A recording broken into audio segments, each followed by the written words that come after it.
Is your family tree a mystery? Are you fascinated by genealogy? Well, hip hip hooray, let's talk DNA with Julie. The truth is in your genes. In Cutoff Genes. Welcome to Cutoff Genes, the podcast that helps you find your truth using nothing but DNA. I'm Julie Dixon-Jackson, and I'm a genetic genealogist, henceforth known as a Gen Genie.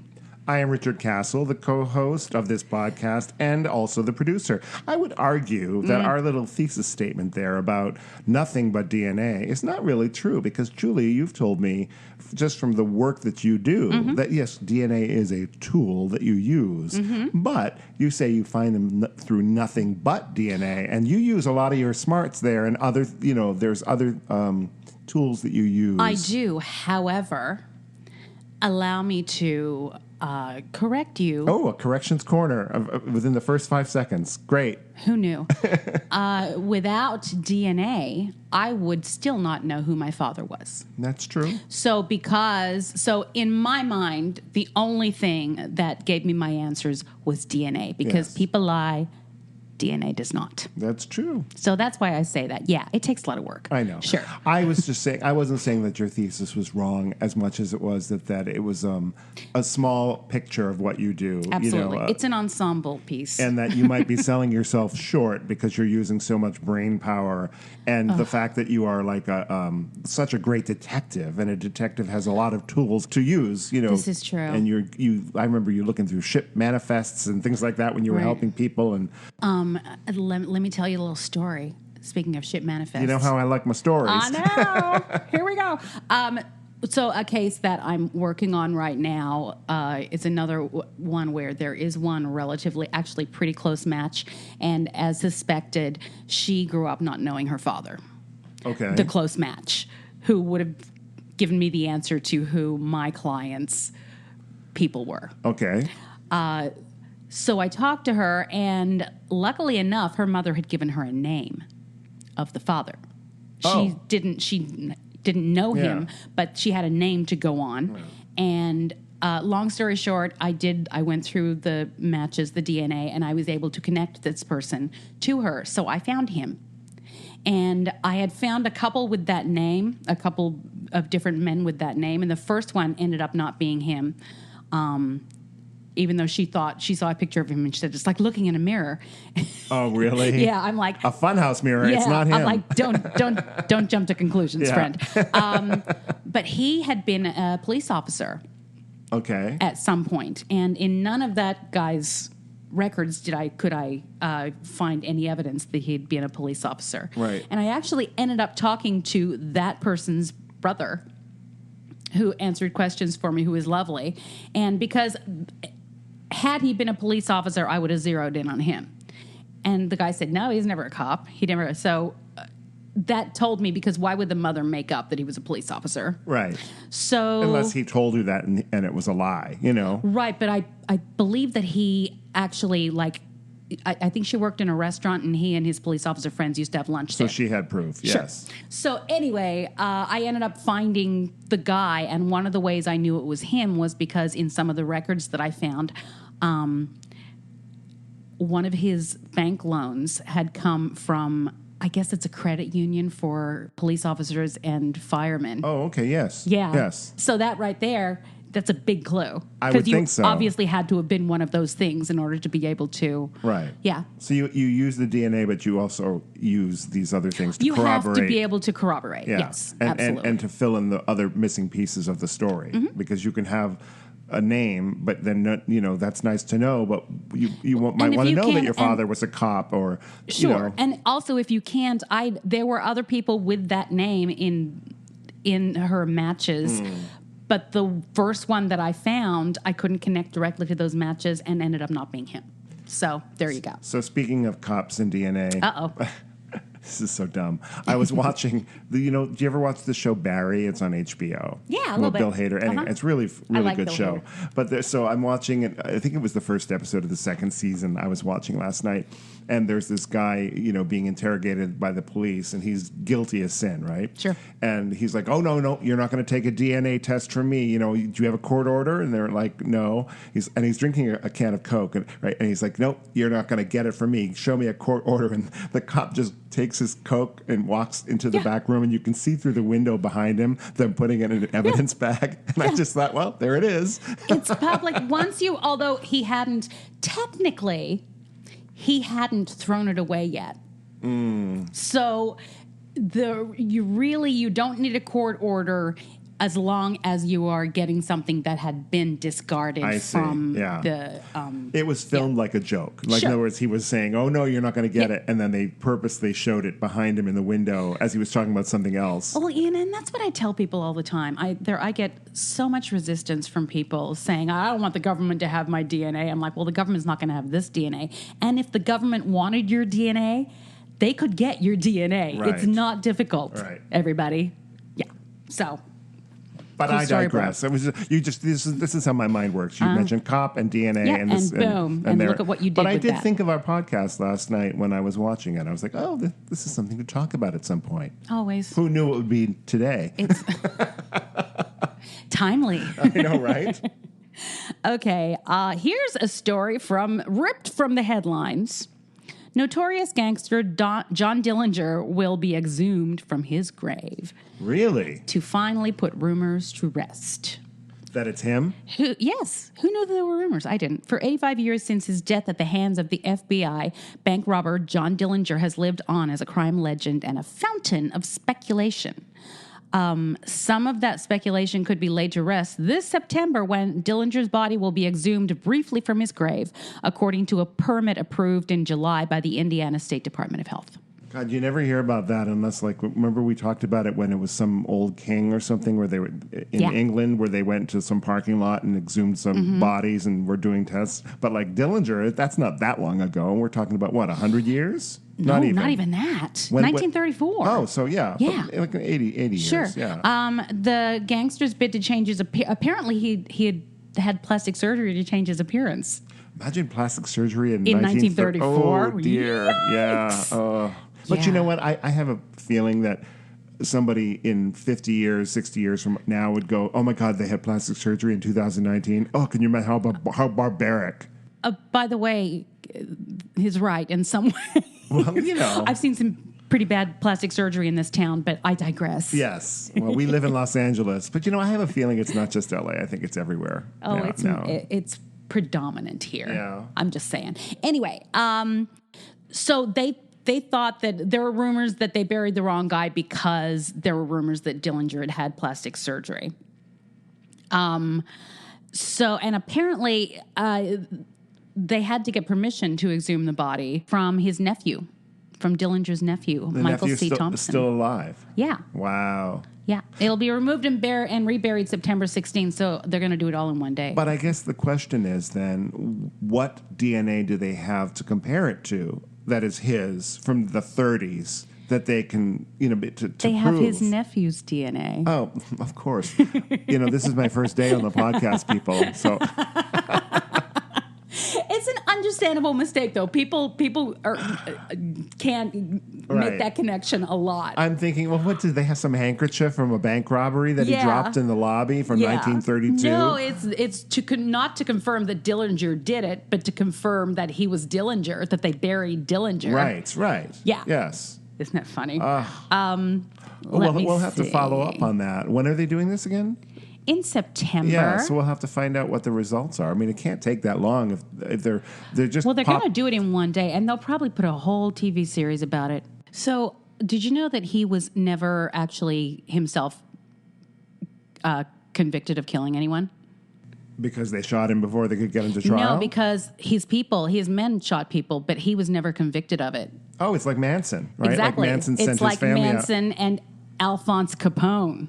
Oh, did Capone not kill anybody? No, Capone. Well, he probably did, but he went to prison on tax evasion. Tax evasion, yes. Exactly. Wow. So, his men, when he was in prison, his men shot a sheriff in the process, and that's why they were after them. But they did not kill the deputy? Thank you. That's a song from the 70s, folks. Is it? Yeah, it is. Okay, so I shot the sheriff. experts on I'm just going to keep going. On Dillinger say he wasn't bloodthirsty and was even kind to hostages.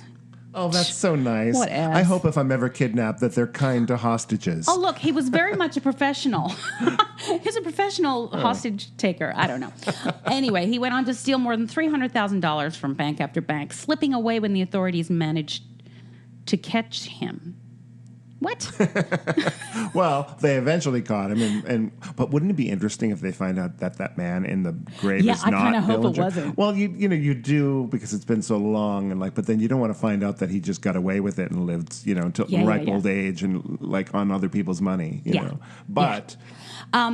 So his sister identified the body apparently, but those who doubt that he actually died that July point to oddities such as witnesses who say the man shot had different colored eyes than Dillinger.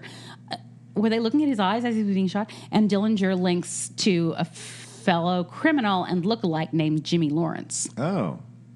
What are the odds that your doppelganger would also be a criminal?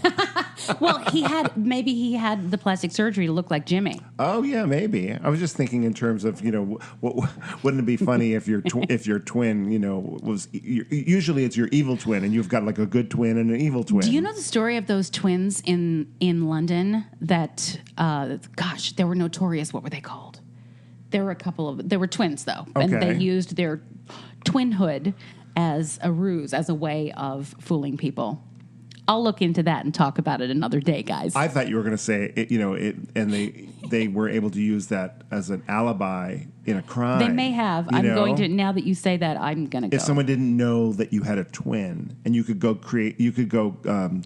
commit a crime and someone could finger you as the person who was there. I wonder if that's ever been done. Finger you. Listen to what I'm saying. I'm You're disgusting. I'm back in. No, I'm thinking in the 1930s. I'm back in Dillinger. I'm going to finger you for a crime. I'm going to put you in the slammer. Jesus, look at you, Julie. Sing like a bird. Oh, He's Lord. a stool pigeon, I tell you. A stool pigeon. Yeah. I love all those phrases. We need to use them. You know what else I like? What? Scram. Let's scram out of here and break. I like Gangster's Mall. I love that they always had a mall. It was some woman, like some trashy woman that was girlfriends with the main guy. I have a question. Yes. Were malls called that because they were named after Mall Flanders? I have no idea. That's a really good question. We'll have to look that up. All it sounds like it would be some kind of a nickname for she's a Molly. Like a Molly, but Mall Flanders was probably named Molly Flanders. Well, it could be the unsinkable Molly Brown for all I know. I'm going to look at that. It's a musical reference, so no one listening. Thank God. All right, let's take a break. I'm going to look it up, and I'll tell you guys what I found. If you're enjoying Cutoff Jeans, please subscribe, rate, and review. Now, back to Julie and me. All right, we're back. Did you look up about the Gangsters Mall? This just in. Oh. It had nothing to do with Mall Flanders. Oh, okay, supposedly. Good. Maybe it had to do with Ned Flanders from The Simpsons, no? Nope. No? Oh. I think Mall Flanders was a mall. What do you mean? I digress. Already, I digress. Okay. So what is the origin of mall, Gangsters Mall? Growing up in Australian. Yes. In Australian. Growing up in Australia. Could you say that in Australian? Growing up in Australia, we were, people would call girls with loose morals a mole, or we would say mole, but we meant mall. You meant like a slut or something, right? Yes. Oh, so it was a derogatory term. It was a derogatory term. And when you're talking about a gun mole, you're talking about the companion of a gangster. Right. And there is some thinking that it also insinuates that they are the one who handles the gangster's gun. Oh. I mean, like the literal gun or the figurative gun? Maybe both. Maybe both. How did we get here? I don't know. Yeah. So, like a guitar tech, guys that go on tour with a band and all they do is handle the guitar. Maybe the mall, all she does is handle the gun, Dillinger, if you will. Just like in Chicago, they both reach for the gun. He had it coming. He had it coming. Musicals, guys. It's all about musicals. It's a drinking game. It's all about musicals It's time to and drink. John Dillinger, apparently. Yes. So, Okay, well, I do have one more thing to tell you about John Dillinger. oh, tell me. Well, this is a story that I have heard through the years, and I'm going to warn you, as Richard would say, it's a little blue. Oh, yeah. Yeah. Well, you know, I think we're all adults here, but it's nice to tell. It's nice to warn people. Yeah, if your kids are in the car, maybe pause it until you drop them off at school. Oh, I can't wait to hear it. Oh, no. Or should I block my ears? Is it too blue for me? Yeah. Yeah. No. Is it? Oh, it's about guns. Is it going You'll love it. Is it going to trigger me? Oh, thank you. I find boy. guns very triggering. Okay, so there has been an urban legend going around for years that John Dillinger was known for his for the size of his male member. Does that make sense? I think so. He was known. He had a large gun, if you will. Oh. Yeah. He was packing heat. Yes, indeed. That was the rumor. He was packing more than a pistol, is what you're telling me. All right, gotcha. So there were rumors that it had been preserved at the Smithsonian. What had been? Okay, I'm going to say it. Dillinger's dick. I was just trying to get you to say it. I know you did. I feel so uncomfortable saying that, like on my show. But guys, I'm sorry, but this is, and I'm quoting Ethel Merman now. What? Yes. Well, now I'm listening because it's about musicals. Yeah. So Ethel Merman, there is another legend that she was on tour with something in D.C. and she and a bunch of the people she was touring with decided to go to the Smithsonian. And she wanted to go there because she heard that they had, and I quote, Dillinger's dick. That sounds like something Ethel Merman. I heard she was kind of a broad, like a body broad. Yes. So, and now I'm going to do the impression. Oh, well, please. So she goes there and she says, come on with me. Let's talk to this guy. And she goes up to the guard and she says, hi, I'm Ethel Merman and I want to see Dillinger's dick. Oh, God, I can't believe I'm saying this. And he's like, ma'am, I don't know what you're talking about. She said, oh, come on. I've been told Dillinger's dick is here. Why would they lie? I want to see it. And apparently he said, well, ma'am, we are not permitted to show any of our private collection to... Our collection of privates. Ouch, it hurts. Okay, to the general public. And Yeah. I'm sure she was offended because She's like, Ethel Merman was not the general public. No. But yeah, that is the story. I have since looked it up, and it is an urban legend that he had a large member, and or that it was preserved in the Smithsonian. That end. So when they do exhume Dillinger's body They next can see whether month, or not it's I there. think they should play "Everything's Coming Up Roses" by Ethel Merman. Oh, I thought you were going to talk about examining if he was intact, Yeah, and if you will. Oh, yeah, and if he is, then they can play the other song from Gypsy that she sings. Small world, isn't it? Have we just turned a corner we didn't mean to? I don't know if we meant to or not, but it's kind of a fun corner to turn.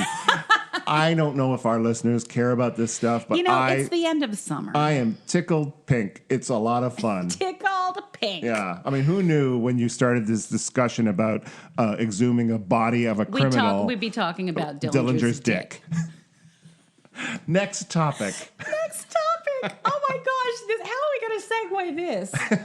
All right. I'm sure you'll find a way. You're a pro. Or a mole. You're not a mall. All right. Yeah. Fine. Let's talk about birth certificates, shall we? Why not? Birth certificates are fun. Yeah. And some of us don't have them.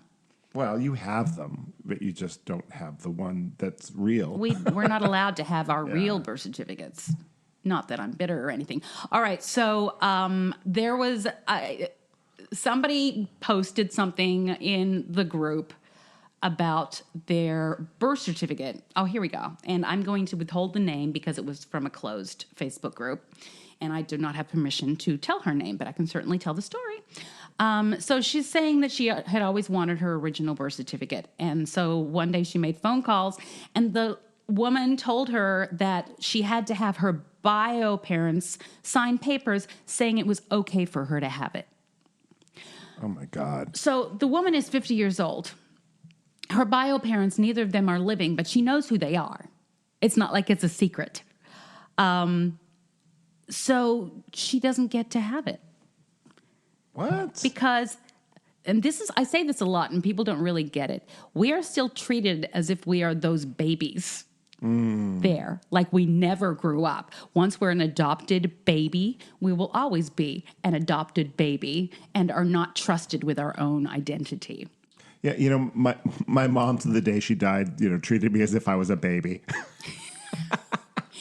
But she let you see your birth certificate, right? Well, she did. Well, actually, no, I'm sure she would have let me if I had asked, but she still treated me like, call me when you get home because something might happen. That's because she loved you. I know. I still do that with my daughter. I know, but your daughter, well, she's 21. You're right. Well, but stop doing that. I mean, every single time either of my kids get out of the car, I say, make good choices. Do you really? I do. Wow, good for you. I like that. That's a very all-encompassing bit of wisdom. The thing I believe I have instilled in my children more than anything is being kind to others. Yeah, well, that's important. And thinking about things before they do them. Yeah.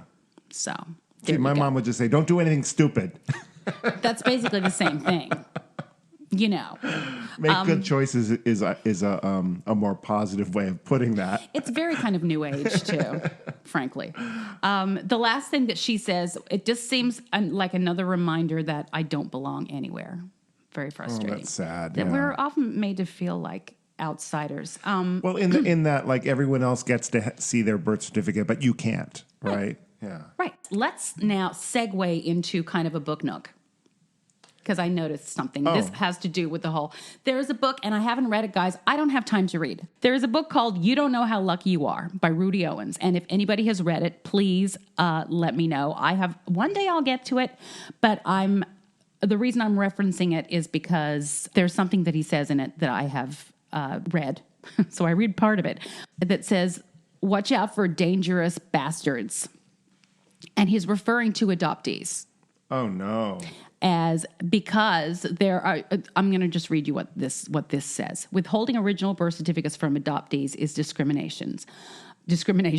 Owen believes discrimination against adoptees stems from lingering stereotypes about bastards, aka adoptees. Yeah. He experienced the bastard stigma himself. Without knowing him, relatives on his birth father's side of the family regarded Owens as a threat to the family, a very, very common narrative. When he encountered an adoption supervisor for Wayne County Probate Court in 2016, who said that he had heard of birth parents being tracked and killed by their illegitimate offspring. What? That's an outright lie. Oh, that's crazy. And he stated this as if it were fact, though it never happened, and highly relevant to his work to keeping birth records sealed tightly to all adoptees because of what he does. He's, so he had his own interests. So he made it up. That doesn't happen. That's not a narrative. People who are not adopted don't realize how lucky they are. They never have to battle bureaucrats for birth certificates. They know where their ancestors came from and the diseases that run in the family. Not so for adoptees. We have to wait for laws to change or get court orders just to claim a birthright. And I have one thing to add to that I actually saw this week. Somebody posted in the group, I think. They found something interesting in the original birth registration card on somebody's mother, that somebody's mother had to fill out several days before or several days after she was born in 1958, since she wasn't given her name at birth. And this is what the card states. And I quote, "The correct registration of its birth is a valuable inheritance to which every child is entitled and which is within the power of every parent to bestow." That's not a legal document. Wow. So even back in 1958, the state of Ohio told parents basically, come on, be honest with your kids because they deserve to know who they really are. Yeah. Wow. Isn't that an interesting disconnect? It is. I'm interested in that, and I'm also interested in the aspect of like the origin of why a bastard child was considered so awful. And I mean, I know it's about the shame of like, oh, it happened outside of marriage. It's about the patriarchy. It is. It's about the patriarchy, and it's about like who's going to inherit the name and the money of the property of the parent. It's about controlling women. I'm sorry, guys. I'm not going to get political, but it's not political. It's the truth. It's history. Yes, it is history. But people so want to deny that there is a patriarchy. Oh, I mean, come on. I know. I'm with you. I hear you. I mean, I'll tell you, this is so like unrelated, really, but I'll tell you anyway. So I was, I love to go back and watch these old TV shows. So I was watching one of my favorites, All in the Family. Shockingly enough, they did an episode in like 1972 or 73 on the episode was called Wife Swapping. Right, it was that whole topic of couples that go. You know what it is, so I don't need to define it. I know what that is. But yes, but here's the thing. I thought to myself, I remember watching this, in reruns, not when it was first on, but in reruns, and not thinking anything of it other than, oh, how shocking, that they would talk about this. But when I thought about it, watching it recently, wife swapping, not husband swapping. Yep. It's a product of a patriarchal society that we look at it as we are trading wives as property. Yep. But the men are trading as well, being traded, I should say. So it's just it's such an, it's the way you look at things. It's the perspective. And I was so happy to live in a time or to be present enough to think, oh, that's really sexist. Just the title itself. Sure. Yeah. So, I'm giving myself a little pat on the back, apparently. For being so enlightened. Being so enlightened. Yeah, that's a good point. But that's something I know that maybe even 2 or 3 years ago, had I heard it, it wouldn't have even... Oh, interesting. Well, I think with what is happening in our country, a big fat light is being shown on just how blatant the discrimination is for everybody except for the powerful.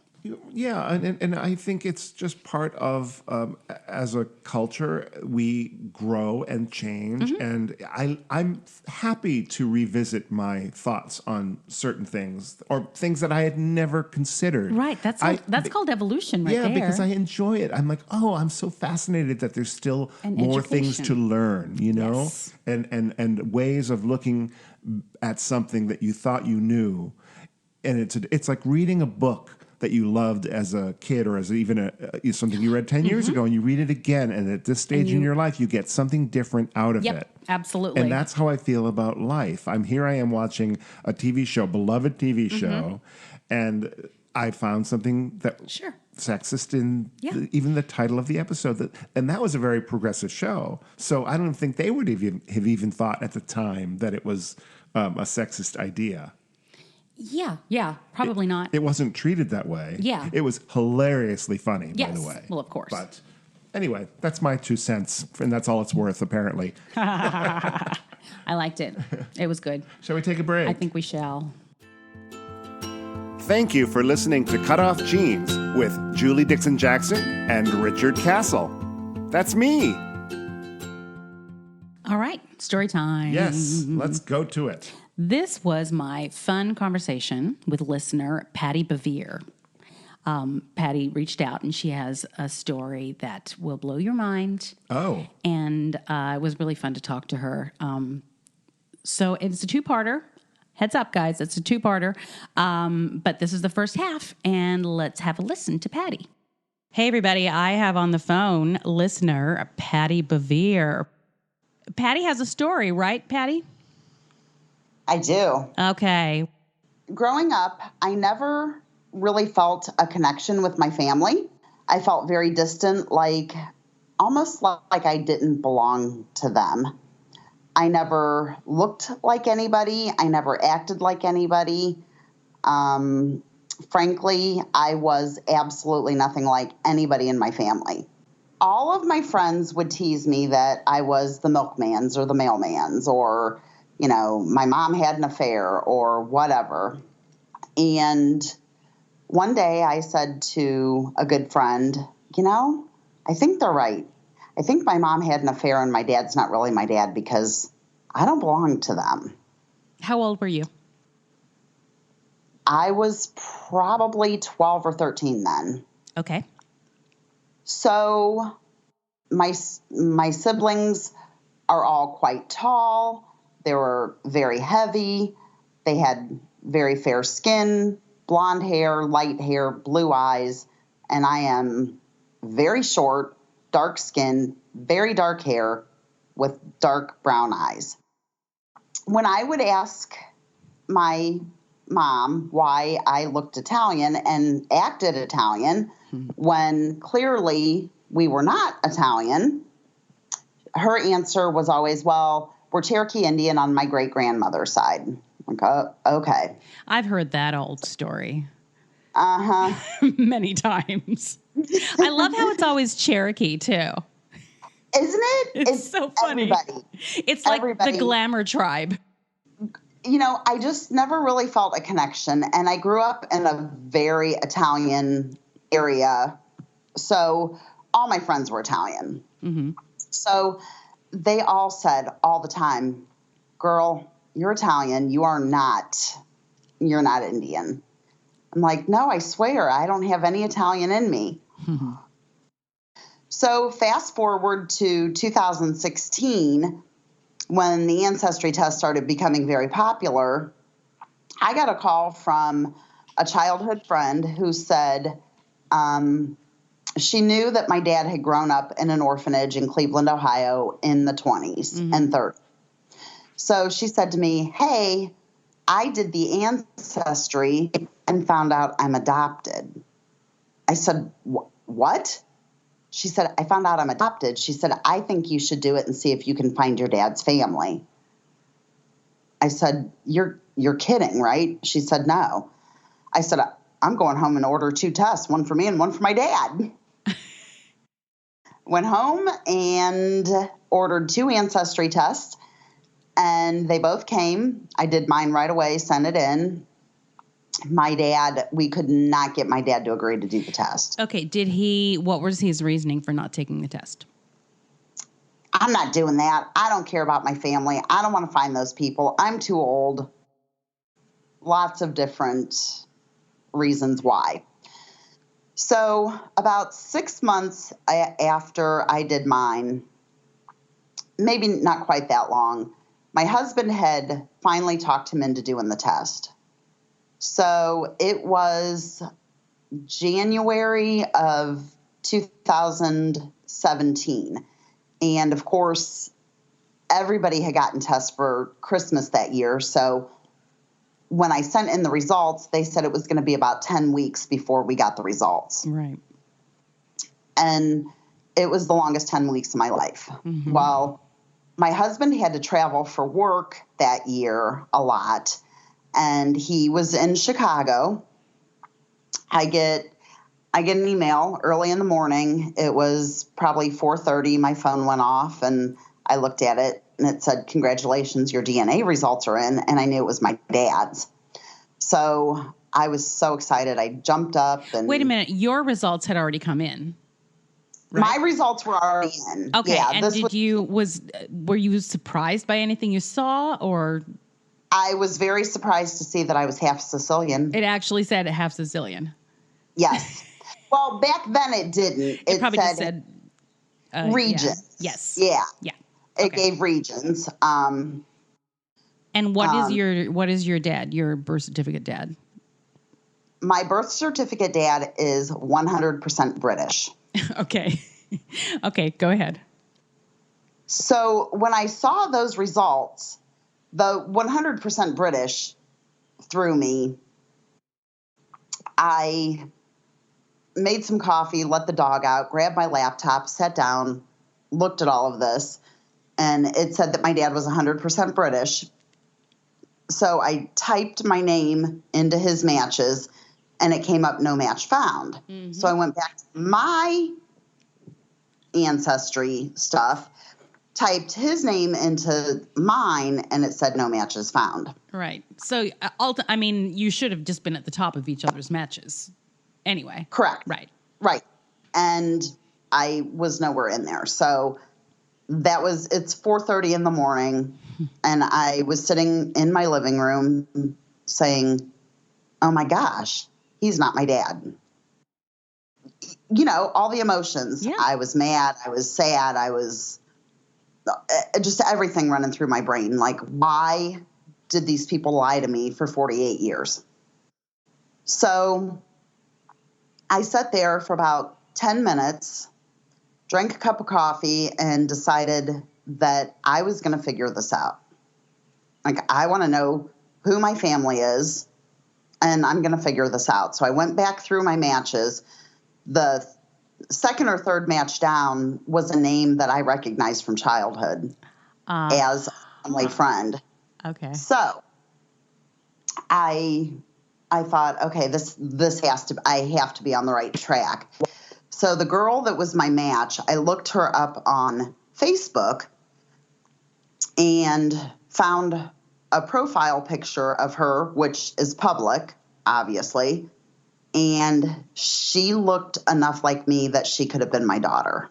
Oh, wow. And I knew right then that I was on the right track. So I went back into Ancestry and started searching for Benny, would be my birth father. Okay. I started searching for any of Benny's family that I could find.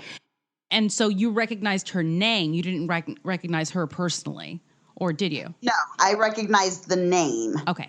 And so when I saw her picture, like, I've never looked like anybody in my life, and all of a sudden here's this total stranger staring at me that looks enough like me that she could have been my kid.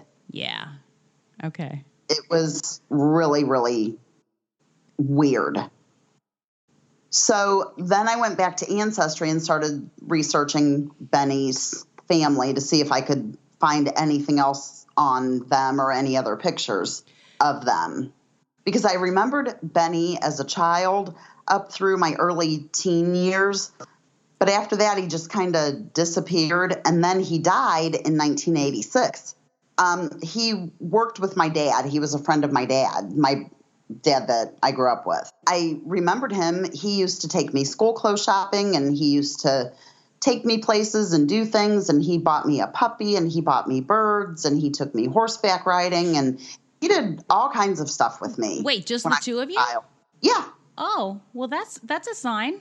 My whole life, I always thought, well, this is weird. Why is this guy doing this? Yeah. Like, looking back now, it's an aha moment for me because, well, he was doing the things that dads should do. Right. So I found a picture of his sister in this public family tree. And when I saw her, I kind of realized at that moment that this is totally who my family is, because the picture of his sister, I said, well, that's me in 30 years. Uh-huh. Wow. So I went from not looking like anybody ever to looking like these total strangers. And this is all within 30 minutes of realizing I didn't share any DNA with my dad. Right. I'm the kind of person that I have to figure this out, and I have to figure it out right now. Yeah. And it was like, what now? What do I do with all this information? Yeah. And it was 5:00 here. So it was 4:00 in Chicago, where my husband was. I couldn't call him. Started sending him text messages. And I said, you need to call me. And so he called me, and I said, they don't match. He's not my dad. He goes, well, the test is wrong. I said, the test isn't wrong. I said, I already know who it is. He said, well, who? And I said, well, my parents had a friend who was born in Sicily. He said, oh my God, it's Ashtray Guy. So there's a story. Do tell. The weekend before my mom died, she had this ashtray that Benny had brought back from Italy in the early 70s when I was a little girl. I remember him coming over and giving her the ashtray. I remember, like that was her prized possession. Nobody was allowed to use it. Nobody was allowed to touch it. And it's set in this place of honor in the house. And we all said, it's an ashtray. What the heck? The weekend before she died, she said to me, it was Thanksgiving weekend, 1996. She said to me, take the ashtray home with you. My husband looked at me and said, it's an ashtray. I said, I know, leave it. So we left, didn't take the ashtray. Get home. There's a message on the answering machine. You need to come back and get this. So it's like 10:30 at night. I leave my apartment. I drive over there, grabbed it, took it home, stuck it in a drawer where it stayed for years. Well, so that was on Saturday night. My mom died on Tuesday. So the ashtray sat in a drawer for years. It made several moves from that apartment to another one to my first house. When my husband and I bought our first house, he was in the basement one night. I went downstairs and he was smoking and using this ashtray. And I said, oh my gosh, Betty is going to come back and haunt you because you are using that ashtray. I said, trust me. And he said, what is the deal with this thing? I said, they had this friend. His name was Benny. I said, he was born in Sicily, went there. I said, my mom watched his bird. He brought this ashtray back for her. My husband said, oh my God. And this is what she made sure you had. I said, yes. So the ashtray sat in the basement for years. We sold that house, bought the house we're in now. And the ashtray got moved around in this house. The day that I found all of this out, I was looking for something, opened up a drawer on my credenza, and there was the ashtray. Like, it was a sign. That was the day you got the results? Yes. Holy cow. It was huge. Yeah. If ever there was a sign, this was it. I called my friend who had found out that she was adopted, because I knew she was very familiar with Ancestry. I had a match that was a first cousin match, and it was just initials. There was no name, so I didn't know who this person was. I knew it was a male because it had a little blue circle. So she said, you need to get a hold of this guy and find out who he is, because he's the key to confirming if you're on the right track or not. I messaged him, and within an hour, he had messaged me back with a phone number. Judging from the area code, I said, oh my gosh, he's local. This is actually going to happen. I'm going to figure this out. So I called him. And so my maiden name is Howe, because my dad is birth certificate dad is 100% British. Right. This cousin, when I called him, was looking for his English side. And based on my maiden name being Howe, he was thinking that he had found some of his British side. And I said, actually, you're kind of on the wrong track. He said, what do you mean? And I said, do you have any Gentili bloodlines? And he said, well, my mother was a Gentili. I said, related to Benny, who lived in Cutoff Falls, drove a truck for Forest City. He said, that was my mother's brother.